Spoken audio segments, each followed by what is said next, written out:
Good afternoon, ladies and gentlemen. We come to our last speaker for this afternoon, and it gives me great pleasure to be able to introduce him. Michael Hogan graduated from the University of Pennsylvania with a master's in sociology, and after that he taught for a number of years in various schools and colleges, the College of New Jersey, Haverford, and Hobart up in New York State. In 1977, he left the academic world and entered the world of medical recruitment and consulting, which meant he worked in New York. So if anyone wondered where he was from 1977 for the next 30 years, that's where he was. And fortunately, at the end of that, he has come back to us. In 2007, he retired from working, came back to Bernathen and took up work at the library, and began to re-immerse himself in the academics of the new church. It was in 2007 that we celebrated the 250th anniversary of the Last Judgment. That's quite an interesting concept. There are not many places in the world where you can have a seminar that goes on for a couple of days celebrating 250 years from the Last Judgment. But the Last Judgment is a very significant event, even if people don't know much about it. As a result of that conference, a book was created from the proceedings called The World Transformed. And this is what Michael's going to be talking about this afternoon. He wrote the lead essay for that volume. And I'm not going to go too much into it, otherwise I'll give his paper and then he's behind me, he might clobber me or something. But I do want to just finish before giving him the microphone of saying how important that conference was in focusing our minds on the role that the Last Judgment has played in the development of human thought over the last 250 years. One of my fields, aside from theology, is church history. And church history is a social science, and any church historian will be able to tell you that something very significant happened in the 18th century. It has its roots before that, but it really comes to flower after that. Most of them don't know why. The Enlightenment came along. No one really knows why the Enlightenment happened. It hadn't happened before, not in the same way. And science, philosophy, and so on went into completely different directions, leading us to the point where we are in the modern world today. Now, from the New Church perspective, we can look back and say, well, that is the logical outworking of the Last Judgment. The Last Judgment taking place in 1757 changed the way that we function in this world.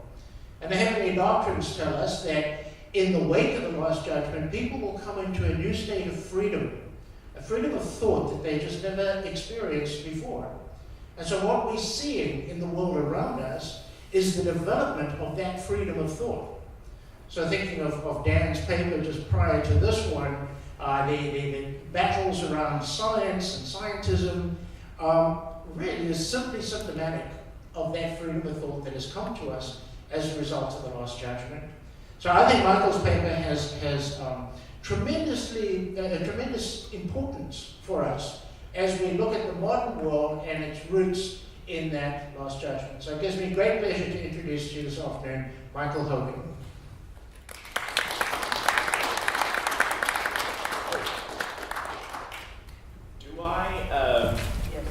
Yes. I do? Oh, okay. Thank you. Unless you can speak louder. Well, I think I'll rely on this until it starts to make funny noises, and maybe we'll get rid of it. Thank you, and it's nice to see some familiar faces and some faces I do not know. I'm tempted to call us we few, we happy few, but I'll forego that celebration. But nonetheless, I'm happy that those of you who could come are here. And I'm going to do the first function of the afternoon is to hawk the book. Okay, this is a book expo. This is and this is the text that I will be referring to. And I will try to spend the next 25 or 30 minutes talking about what this book was about and some of the essays in it. And then I'm going to talk just a tad about where I have gone next. I have gone in the direction of the American religious history and attempting to plot out in more specific detail the Last Judgment as it has been reflected in doctrinal struggles within American Protestantism in particular, and what I call free will religions, and especially their impact on political freedom and the question of slavery in the 19th century. I will jump ahead a little bit, although I'm still in the midst of the paper. I'm absolutely convinced that abolition, the anti-slavery movement in the United States, would not have been a major player, let alone triumph, had it not been for the impetus, the spiritual energy provided by the Last Judgment and the sense of freedom and free will which American Protestantism absorbed like the rays of the sun in a garden. Metaphor I know is, for those of you who've read Swedenborg, obviously is familiar, and also Kristen King has used it as a metaphor in her recent text. But it is absolutely true. That is going to be the subject of sort of the sequel to this. And this is in the New Philosophy of 2013, December. The other essay is currently being written as we speak, and I expect it to be finished 6 months, 8 months, and hopefully I'll be able to provide a talk for it as well. But getting down to the present,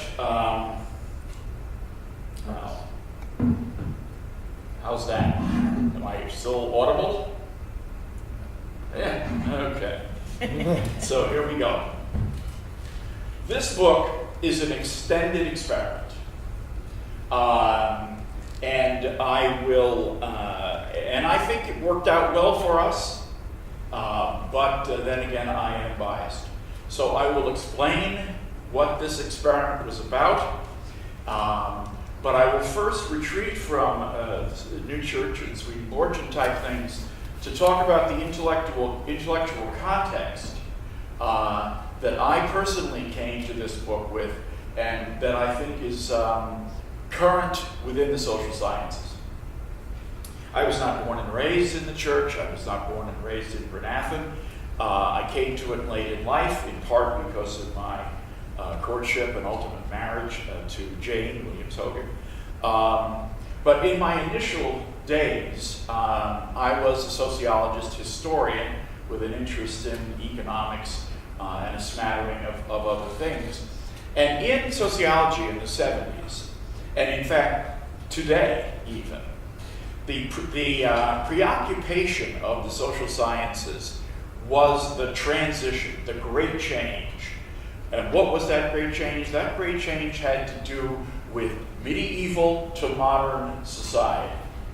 What is modernity? What is the Industrial Revolution? Why is it that people transitioned within a relatively short period of time from arranged marriages to marriages of choice, from rationality and self-interest to sentiment and choosing love partners on your own, from mass aggregations of agricultural societies to mass aggregations of urban ones using mechanical means of production. All of this occurred in the mid-18th century. And I remember as a young undergraduate listening to very intense discussions, arguments, fights between what caused this. The materialists on the one hand, primarily led by the Marxists, were very much arguing that the material substrate of society, its means of production, how men and women were organized to produce the things that made up everyday life. That was the determining aspect of whatever you believed. Everything else was, if you will, an ideological support for the interests and mechanisms of production. Very, very prominent, and still today, an extraordinarily influential field. Non-Marxists believed essentially the same thing, except they were not out in effect to kill you. They felt that the means of production were determinative, but there was nothing that they wanted to do to speed along the revolution of the proletariat and the elimination of class structure. But they still argue for the everything follows from how men and women work, how they organize their work, and what they produce at work. There was another group, a smaller minority group, led by a fellow by the name of Max Weber, who I happened to follow myself at that time, who believed that culture was the major process of change. Weber and other cultural anthropologists and sociologists were not exactly sure what determined culture, but they were convinced that it wasn't simply a robotic response to the processes of production and the power relationships that usually followed from those means of production. So I entered the intellectual world in Penn with those two options in front of me. Everybody said, whoa, 18th century Europe in particular, Britain and the United States focused, that was a revolutionary change. But what caused it, what generated it, was the source of the dispute. And that dispute in those 70s and 80s was fraught with political implications. Because, I don't need to say why, but it's obvious that the left liked a certain element of the causative analysis, the right liked the more cultural whatever one. So that was the state of play that I was raised in, trained in, if you will.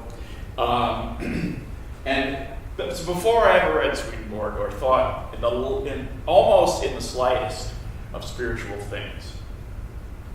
Now, what is it that people looked to in the end of the 18th century as signs of this great transformation? And that term has been used, and if you look into the literature under great transformation, you'll see a gazillion references to it. It has been the meat and potatoes of social science for at least 50 or 60 years. The great transformation involved a number of things. The first thing that it involved was economic growth.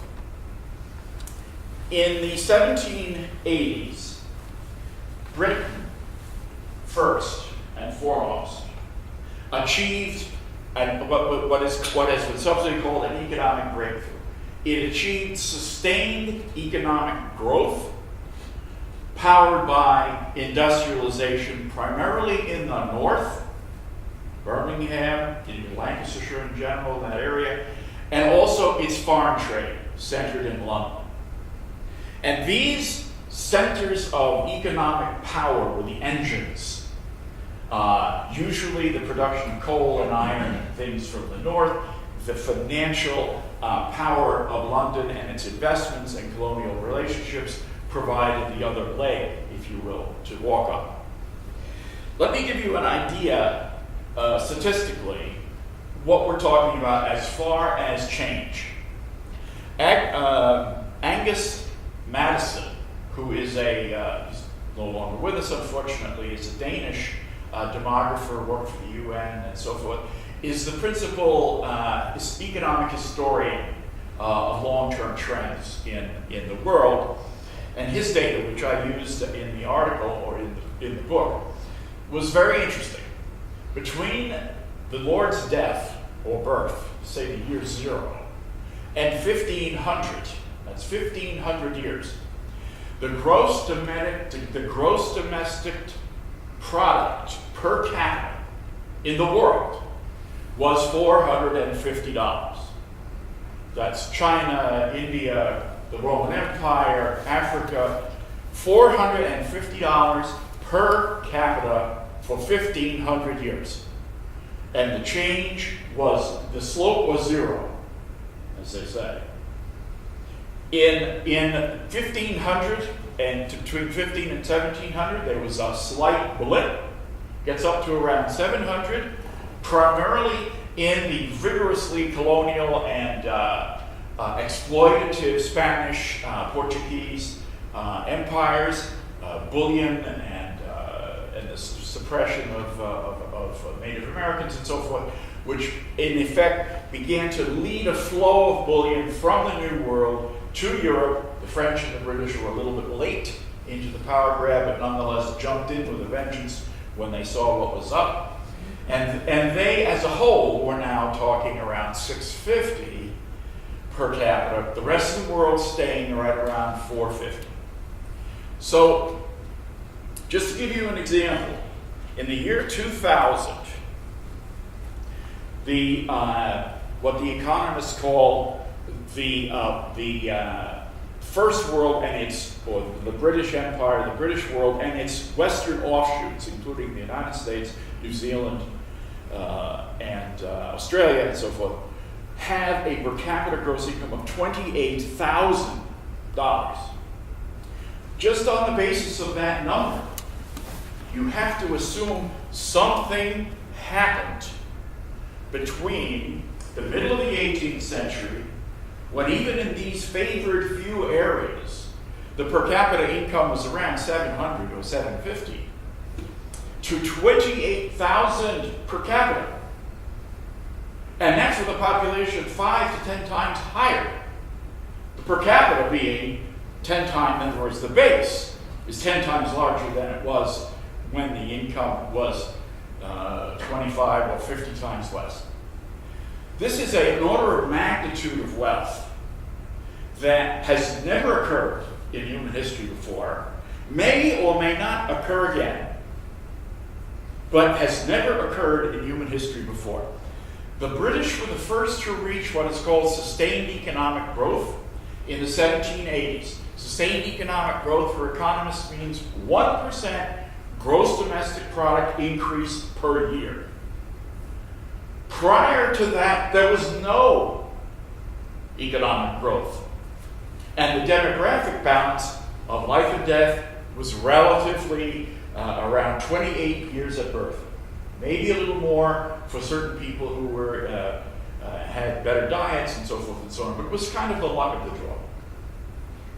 So here we have a world, $450 per capita for 15, and in many cases 1,700 years, without changes. Yes, there were plagues. Yes, there were this and that and the other, but no fundamental change in the wealth of humanity over that period of time. Beginning in the middle of the 18th century, this situation begins to flip itself on its head. Not in a gradual way, like we would in your job. Oh, you have a 10% increase this year. That's fantastic. That's a great raise, blah, blah, blah.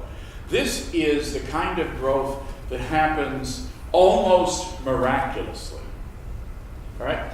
So I was aware of this debate. I was even aware of these statistics as I was going through Penn. And I was not sure if either of these two models, the cultural change model and the economic production model, captured the radical nature of this change.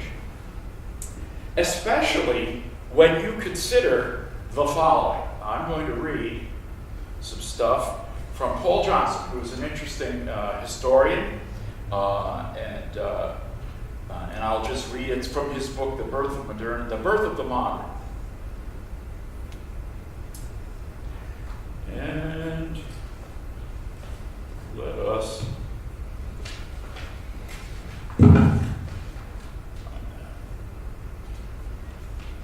okay, this is Paul Johnson.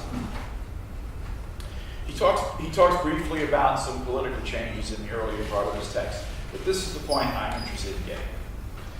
These political, economic, and demographic changes, all without precedent in their scale and future significance, were accompanied by powerful new currents in music, painting, literature, and philosophy, some ennobling and refreshing, some sinister.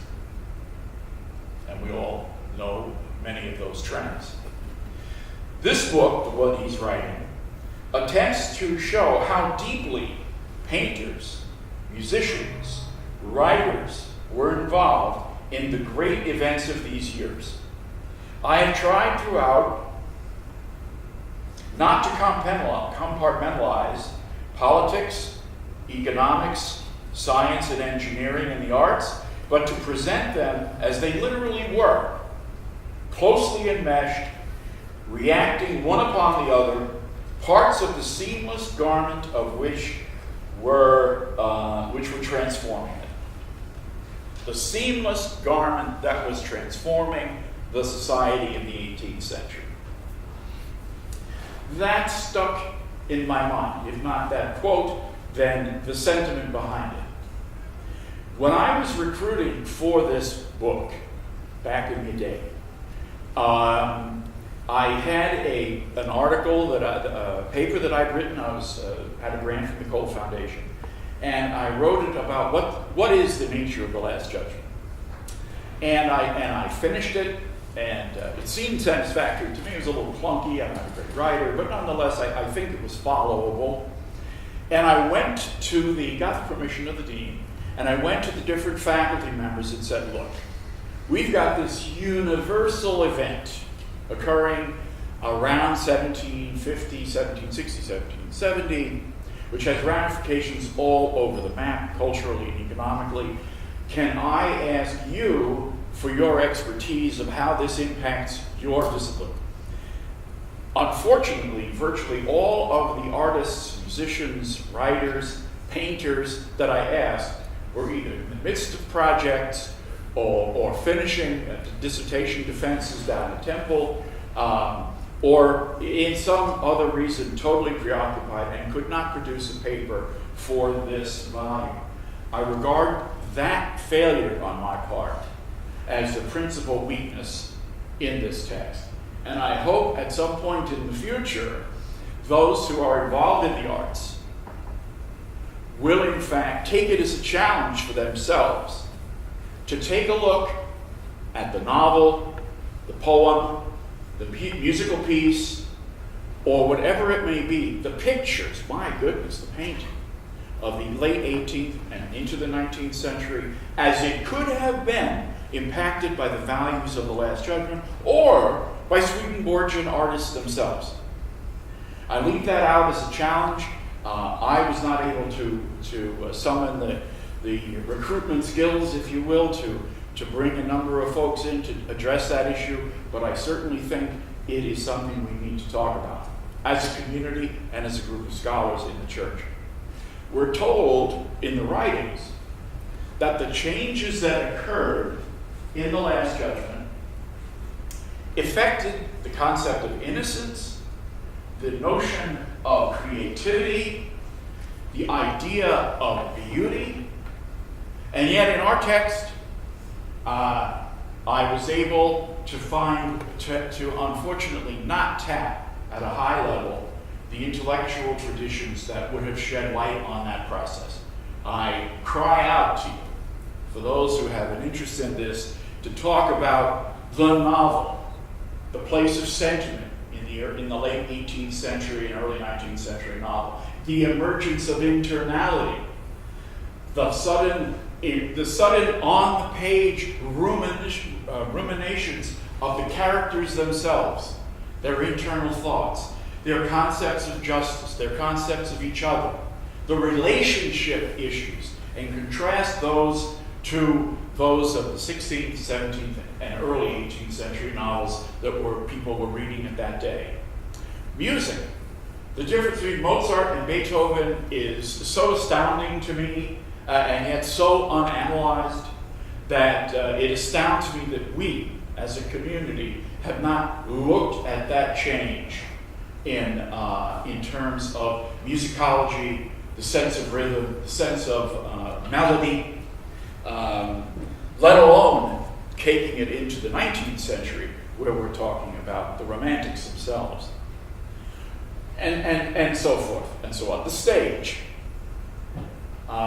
is another example, but I digress. So what was left to me to do, since I know virtually nothing about the arts, and I frankly admit it, I'm one of those troglodytes, I don't know what's quality, but I know what I like. But I would be very interested in having someone address these issues in a truly aesthetically sophisticated way. But okay, what do you know, Michael? Well, I do know something about politics, economics, and the struggle for human freedom. So here we have the great question, the great transformation. It's out there. Everyone accepts it. In fact, I heard earlier today that this is sort of a common element within a number of our disciplines. People know that something happened in the mid to end of the 18th century. Number one, we know that. Number two, what is it? How can we do? Is there a way to choose from a technical, economically oriented approach, or a more amorphous, but I think a more appealing cultural approach to try to explain these changes? And I believe there is a third way.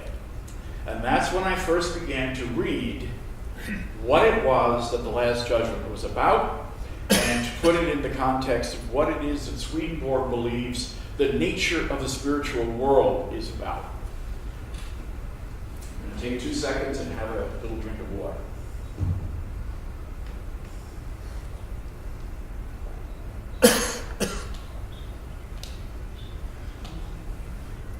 So, in 1757, we have a set of events that occurred in the spiritual world. I became interested in them on their own right, not necessarily with this question in mind, but obviously it was still in my brain. So I began to focus on what it is that happened in the spiritual world. And I think you know the basic story, but I'll just briefly hint at it. The Christian church was brought to an end. The Last Judgment was on it. And the reason why it was brought to an end was because within the spiritual world, the inability of that church to provide the basis for the choice of salvation of the souls within that church, especially toward the end of it, created societies in the spiritual world which in effect lived in a false sense of reality. But in doing so, they congregated and clustered in ways that prevented the energy of the Lord's light, his saving grace, if you will, from penetrating from him through the spiritual world, where all these things have to pass, and into the natural world. So that it was, as Swedenborg said, as if a great interposing moon had come in front of the face of the sun, or a dark, vast cloud had prevented the Lord's power, if you will, its light from penetrating into the natural mind. That had reached such a point that human freedom was being impaired. Why? You all know this, but I'll just say it briefly. Because the mediators between the Lord and us are in the world of spirits. And if the balance in the world of spirits is of those who have not chosen the good, then the influence that they have on us is negative.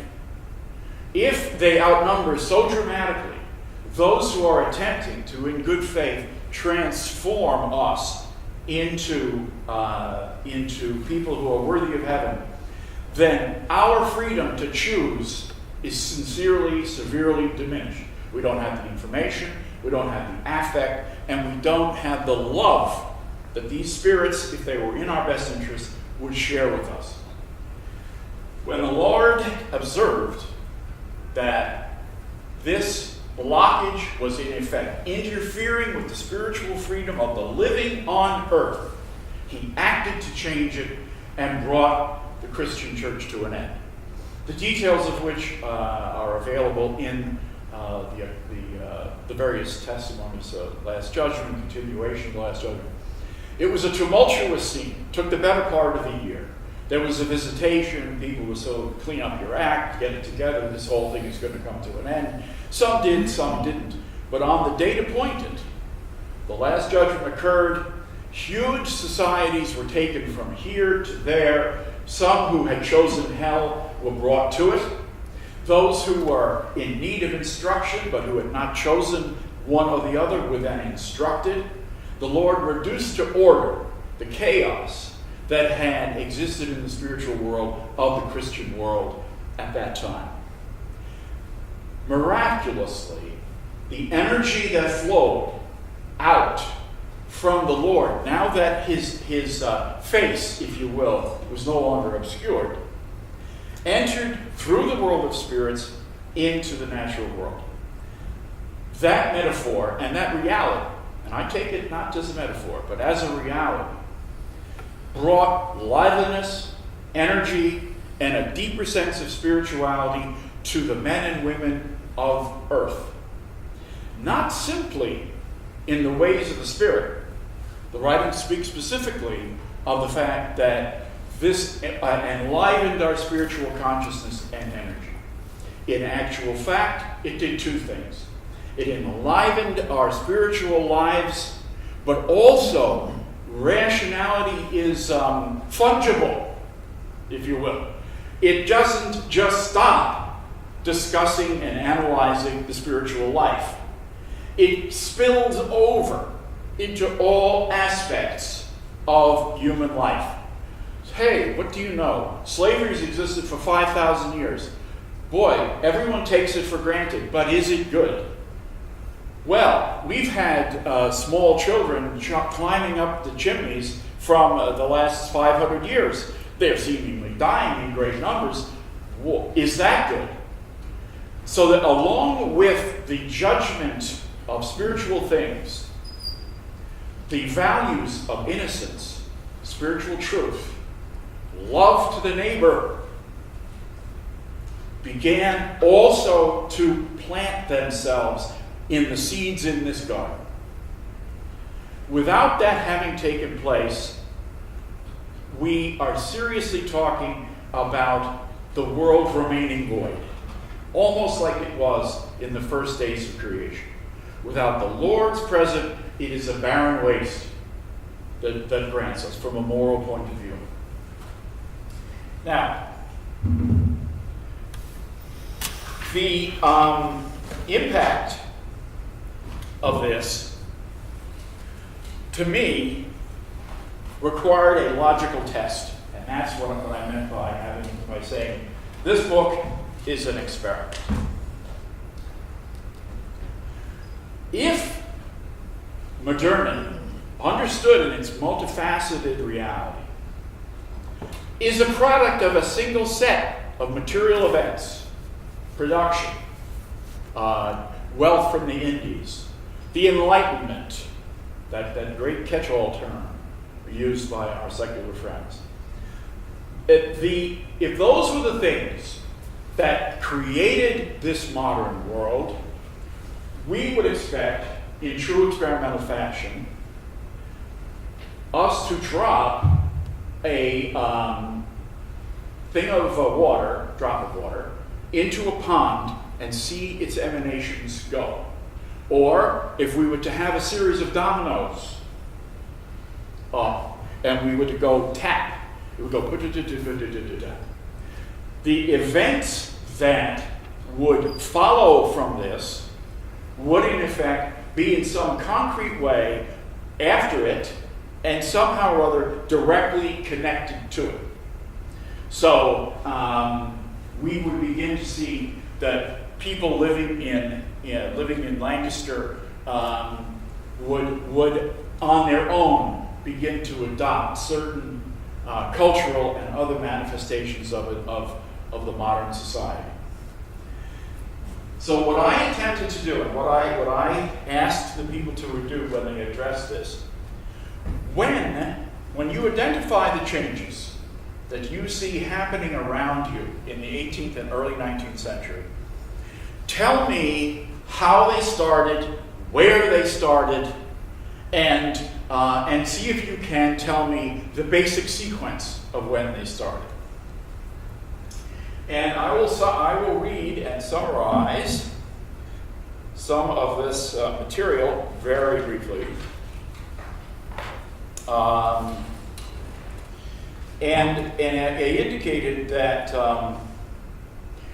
what we have noticed is not as we would given a materialist model of a series of events compact in time, focused in terms of impact, with causalities radiating out from it, but rather bursts of change, as if the Earth was subject to a meteor shower rather than a simple natural event that brought about things in its wake. So, what we find is that changes in rural birth weights in England increased dramatically even before any changes in the mode of production. We find that the movement to rescue child labor had nothing to do with the production of iron in Lancashire. No major event on the cultural dimension is attributable to any demonstrable alteration of the means of production in the 18th century. Something else is at work. Something else impacted in the human world of the 18th century in discrete packets but powerful packets in different areas of cultural and social life. I was particularly interested in two of these examples. One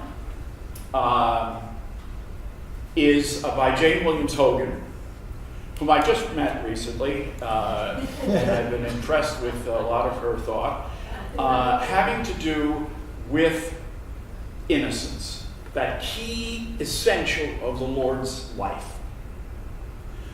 The death rate for children in London in the 1720s, 30s, and 40s, especially those that were quote-unquote cared for by the church, was approximately 75% before the age of 5. And and those that were sent out to workhouses were all dead, with perhaps a sort of a 0.5% by the age of 5. So the death rate for young people, especially among the destitute classes, in the 18th century in London was vast, was virtually obliterating an entire subset of people. What eventually happened in the 1750s and 60s, and I'll leave open how that exactly occurred, is the emergence of a group of men and women for whom that was a scandalous proposition. That the death of the innocents offended them, brought tears to their eyes, made them cry at night. And they went and tried to find the data within the parish records, this is official Anglican Church records, of the birth and death rates of these children. What they found was a catastrophic scandal. From our point of view, although remember, in 1770, 1750, it was, well, they're poor, they don't get, that's how they die. That's how they die. And a lot of them died at home, too. A lot of them died at home because of conditions. And of course, as Dr. Williams Hogan points out, this was the period of the gin craze. If any of you have seen Hogarth's woodcuts, there's the lady dropping the child where the swine are eating in the streets as she is guzzling this poisonous brew that people were consuming for 2 cents a drink. The effect, though, of this, somehow or other, and her research gives us some nice pointers, somehow or other, certain men and women found this a moral affront. Not 30 years before, not 15 years before. During that time, it was a moral affront to them that the society was failing these most innocent people. At that point also, artists began to depict not only the depravity, but also images of children, you might say, in their ideal, as they exemplified their innocence, running and chasing butterflies, being all dressed up in their Sunday best. This became a propaganda, if you will, or a moral crusade that filled the pages of the new women's magazines in the early 19th century and changed the entire image of innocence and its life among us. The numbers, while they're not fantastic, nonetheless show that in the 1750s, 75% of the children put to parish homes died before 5. In 1800, only 41% did. Scandalous number, but an extraordinary improvement. And then new church people became involved specifically in the infant school movement to provide nourishment, both intellectual and physical, in the early part of the 19th century. And some of those names have been known to us and are taught in our educational courses. That was number one. And I think it's very important to keep in mind the taken for granted of dead children is no longer taken for granted. What about slavery?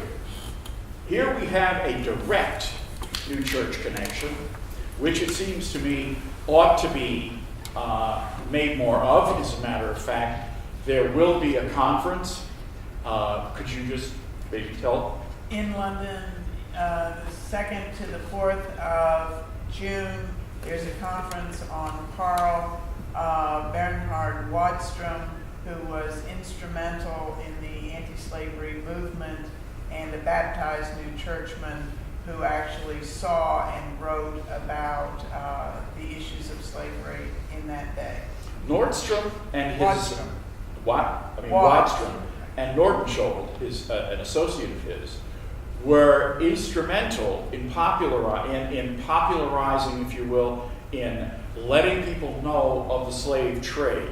Wadstrom himself was the first to produce a set of drawings of the slave ships, how the slaves were packed and how they died and what their rates of survival were at mid-passage, that's the center, across the Atlantic. These were introduced in Parliament in the 19th century, leading to a long and protracted struggle which finally ended the British slave trade in the early part of the 19th century.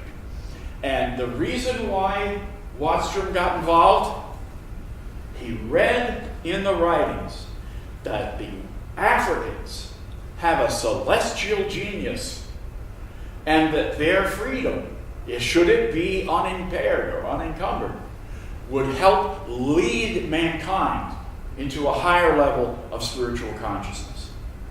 He read this. He believed this.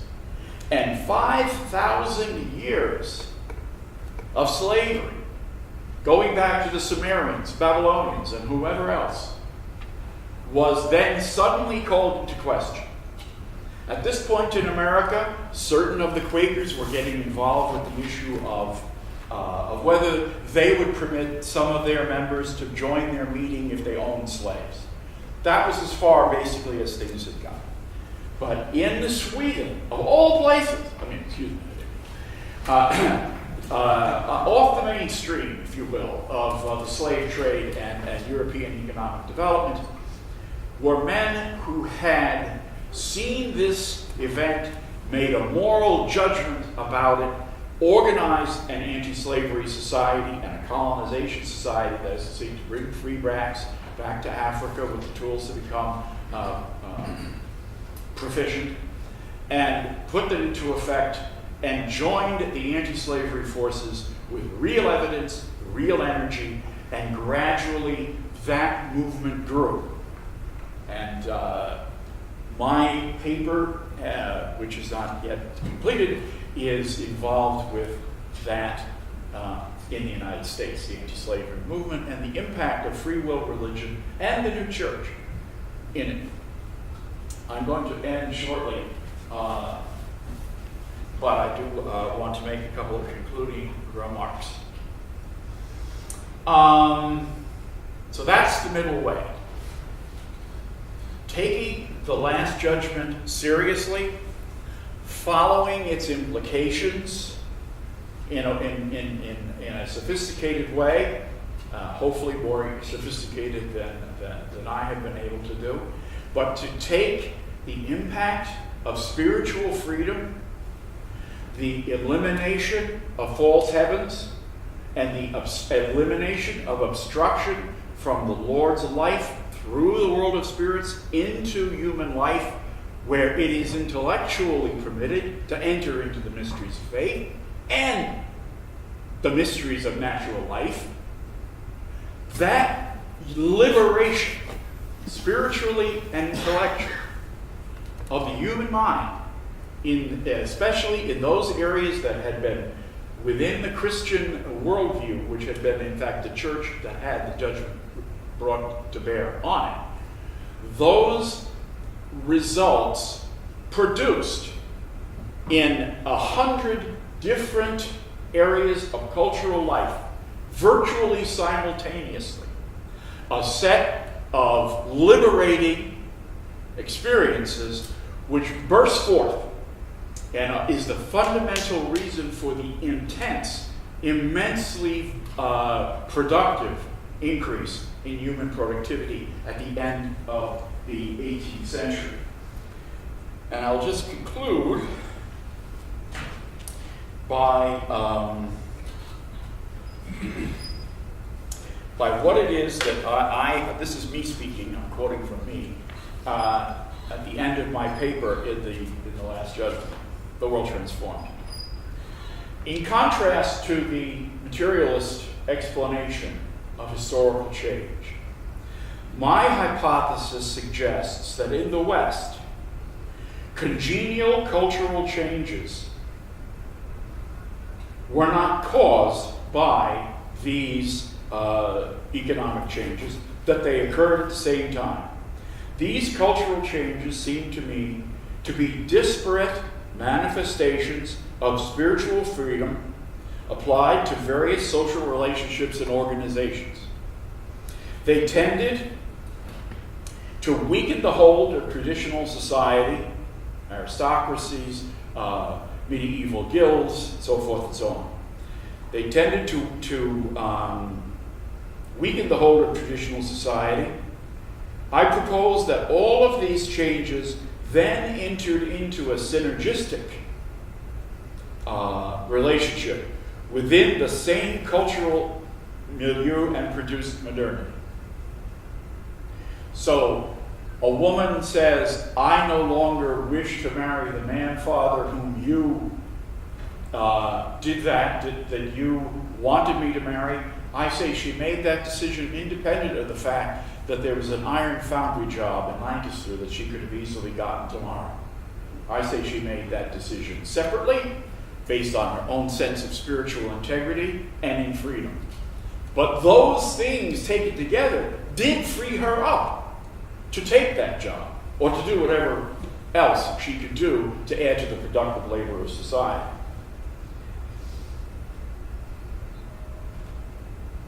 At this point, I return to the suggestive comment by Angus Madison when he said that these developments occurred in Europe and nowhere else. So, that is the experiment, if you will, that was conducted in this text. Our attempt was to elucidate, explain, show what the Last Judgment was, what it entailed, and what its impact could be on earth. We then contrasted that impact in its broad, multi-dimensional way with any other explanatory model advanced within the social sciences, and found, to my mind, that it conforms to the real, historical, empirical data of the times more than any other model. Only the fact that we refuse to open our minds to spiritual causes in natural life, that we do not see what is before our very eyes, like the hand in front of our face. If we were to see this in terms of, say, disease spread, we'd say, oh my goodness, there must be multiple entry points for the AIDS virus or the whatever it is. But when it comes to seeing the cultural entry points into a milieu of 10, 12, or 15 different things, what possible relationship does Jane Austen have to the coal mining in Lancaster? Her sensibilities, no pun, her sensibilities are in fact formed by a moral and cultural reality. And unless we deal with all of those, we will never fully explain what happened at the end of the 18th century, and we will never advance the third way, the new church analysis of Western history that is, I think, right before our eyes. Thank you. Thank you very much.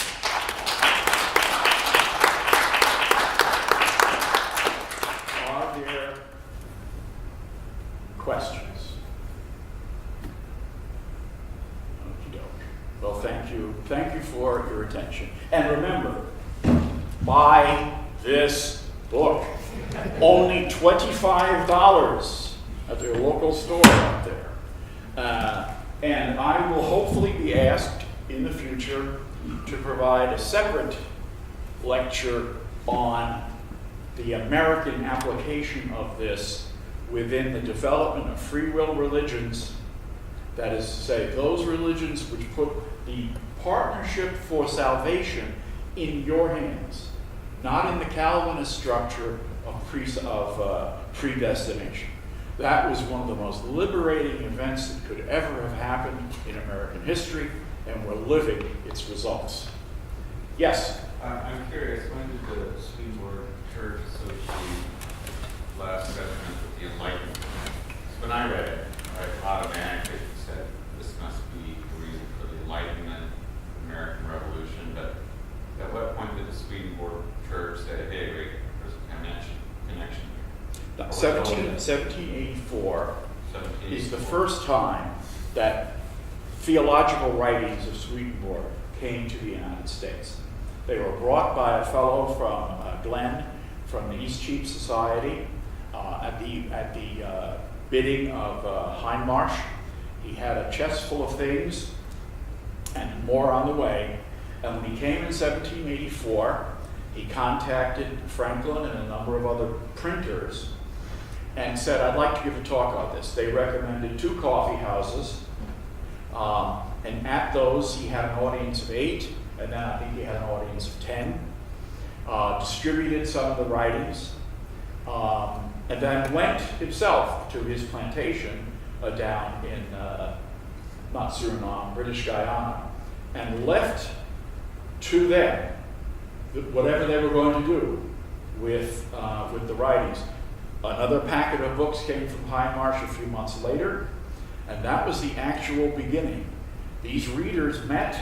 In fact, Franklin was not a Swedenborgian, but he subscribed to the costs involved of printing and getting these books from England.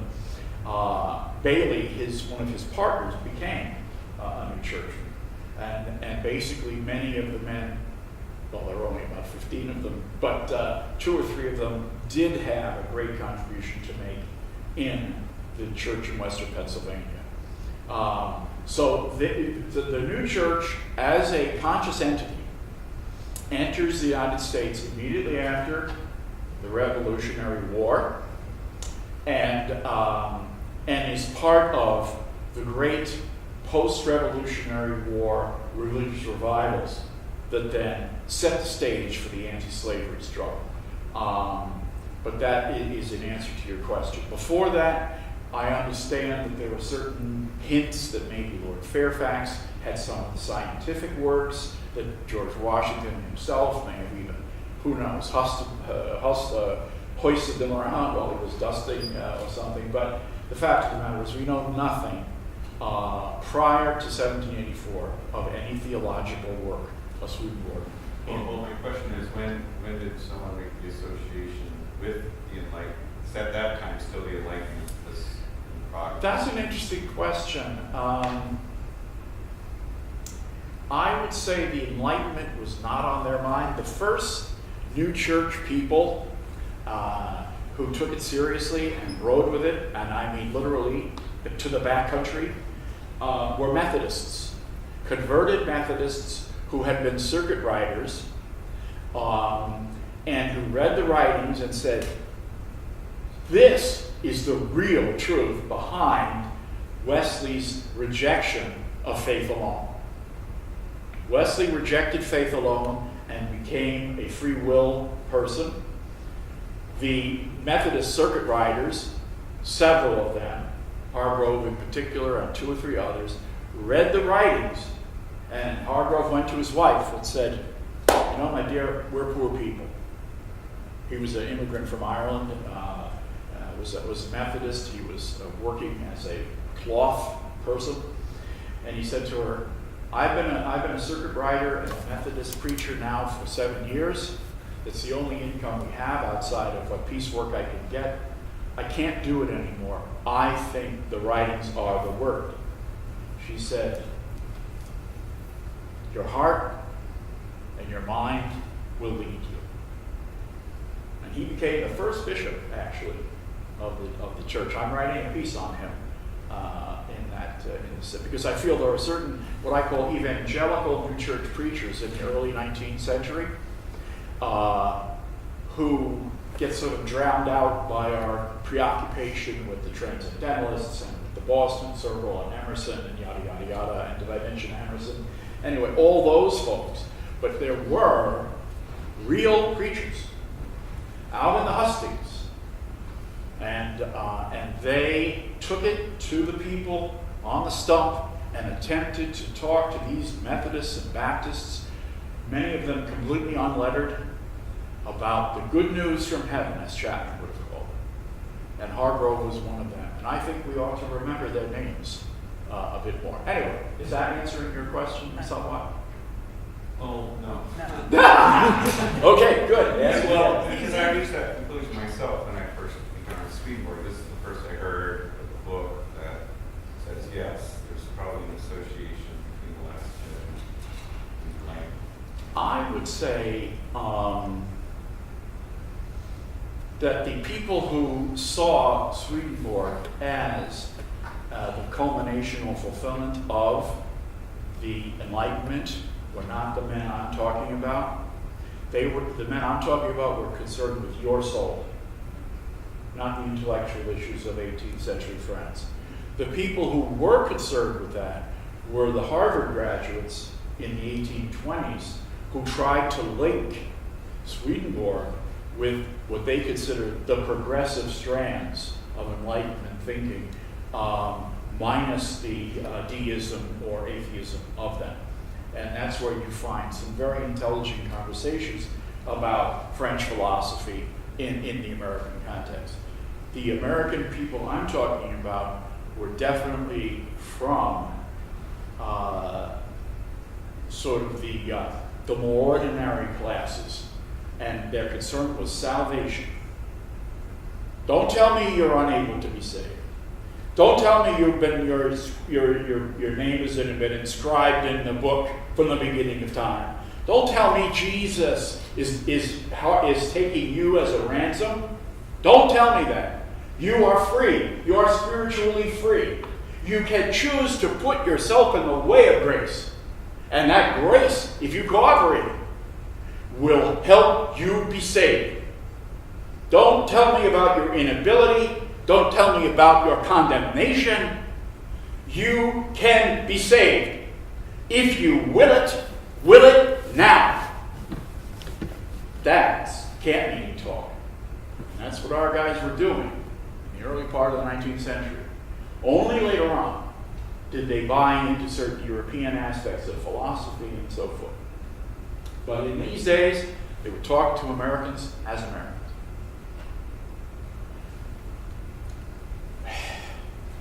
Okay. So, in conclusion, let me say, buy this book.